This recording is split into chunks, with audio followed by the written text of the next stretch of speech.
Hey Canucks fans, let's talk about how our team is becoming the feel-good story of the NHL. I'm Clay Emo, I'm at Canuck Clay on Twitter, I'm at Clayton Emo on Instagram. I'm the founder of the GLCPC, the Good Looking Canucks Positivity Club. It's my Canucks take all in one take. It's Clay's Canucks commentary for Wednesday, April the 21st.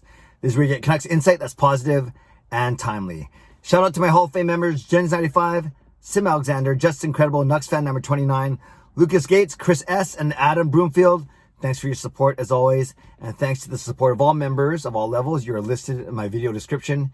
If you want to become a member of the CCC Crew, press the join button underneath this or any of my videos or on the memberships tab on my YouTube channel. So many cool things. Before I get to the Canucks game and more importantly, looking forward, so many cool things happened yesterday. I live streamed a ping pong match between Jacob and me during the first intermission. He whooped me 21-7, 23-21. Very exciting game. I choked in that second game, but that was a lot of fun. Then right after the game, I was on a live stream with Hot Take Hockey, John Viveros out of Toronto. We had a lot of fun. We chatted for 45 minutes. It went by very quickly. John was awesome. He helped my channel grow a little bit, helped get me another 50 to 60 new subscribers yesterday, which I'm very grateful for. So thanks, John, for having me on. That was a lot of fun. And then, of course, I did my own post-game recap a little later than usual, and then my own post-game live stream. John didn't return the favor. John did a favor by sending another raid over. Now I know what they are. And yeah, that was a lot of fun. Had over 120 people at its peak in my live stream. And then I ended off with the worst litany of not jokes that you've ever heard. So if you want to check out any of that, you can check out my vlog from yesterday. Well, it just looks a little bright here. Okay, that's a little better. So let's talk about where the Canucks are right now. Let's take stock where they are in light of a very interesting Elliot Friedman's latest 31 Thoughts article that came out this morning. So I won't talk too much about the game last night. You can watch my post-game recap for that, and I talked about it in John's stream and in my stream. So I ended up talking about the Canucks game 3 different times last night. But really quickly, Holtby, another 37 save performance. Awesome. 3 points from Hughes, one of his best games of the season. 2 goals each for Pearson and Sutter, 2 assists each for Besser and Miller. And I thought Levy was solid. I thought Highmore was great in his Canucks debut, very noticeable. The Canucks are quickly becoming the feel-good story of the league. And to their credit, they're not trying to write up their own Cinderella story. They're very grounded. They're saying, no, we're not talking about COVID. Especially Travis Green says, we're not thinking about COVID. We're not talking about COVID. We're trying to win hockey games. But I get that, and that's what a coach should say. But how do you not look back at what's happened over the past month and just marvel at what the Canucks have done? Yes, it's only been 2 games, but they've been gritty games where in both games they've had to come from behind to win against the best team in our division. And it's probably the one team where if you beat after coming off of COVID, where that market is going to go nuts. And we've seen that with Steve Dangle. I talked about that with John last night, but that's what happens when you're in the center of the universe. But 2 gutsy efforts from the Vancouver Canucks. A couple points that Elliot Friedman pointed out that were really, really interesting.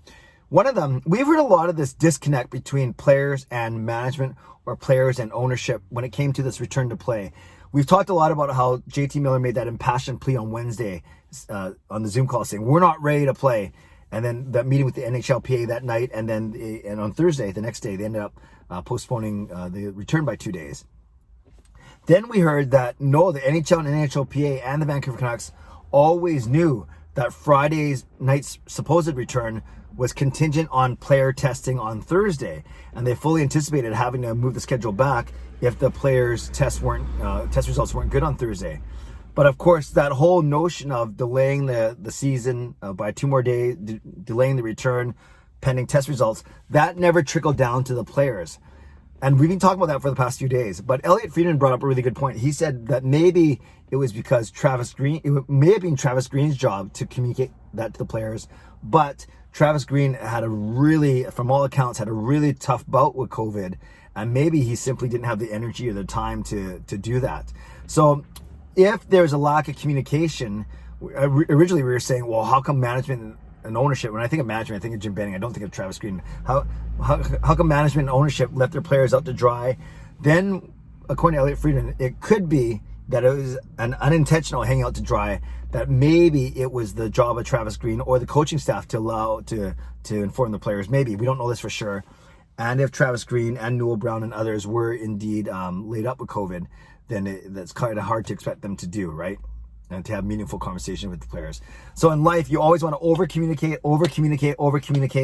And in this case, it sounds like it was the opposite in the Canucks organization. You can't really blame anyone. It was a very, very tricky time. But yeah, that Elliot Friedman brought that point up. That's the first time I've heard that it might have been Travis Green's job to communicate, and because he was so sick with COVID, that didn't happen. So that makes sense, actually, if that's the case. Very interesting. The other thing that Elliot Friedman brought up, which I think was a really good point, it was almost like guys like Holtby, Pearson, and Myers and had something to prove, right? Holtby with 2 amazing I'd say Sunday was amazing. Last night was solid. 2 back-to-back 37 save performances. And we know that Demko has been anointed the goalie of the future and the goalie of present. We knew that it was going to happen anyways. But Holtby did not have a good start to the season. I think a lot of people were disappointed with this start. But as a professional, he's so humble and he's put in the work. And you can see that he's dialed in, and it's wonderful to see. Talked about Tanner Pearson, the fact that he just signed a new contract, and maybe some people were saying he's not worth it, or why are we doing this? And he's put in 2 really strong games, including 2 goals last night, and it looked like one of the best players on the ice for the Canucks. So that was a feel-good story.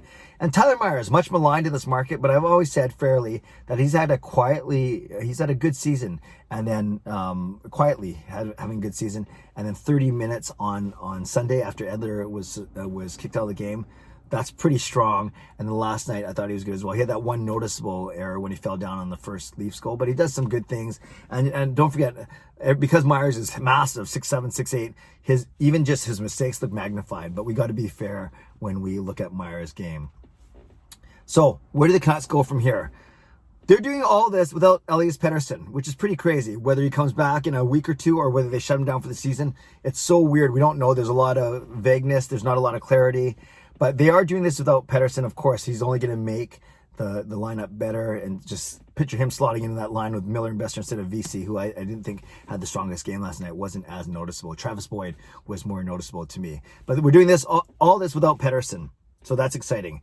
Demko hasn't played yet, and we're missing Mott, I guess, another big regular. So there's reason to be optimistic, and I like the way that Travis Green was not afraid to tinker with his lineup, bringing in Highmore and Virtanen for some speed on the bottom pairing. On the bottom line. And speaking of bottom pairing, I thought Ulevi was very good last night, very solid. And of course, Schmidt comes in for Edler in essence, but Edler will come back after missing one more game.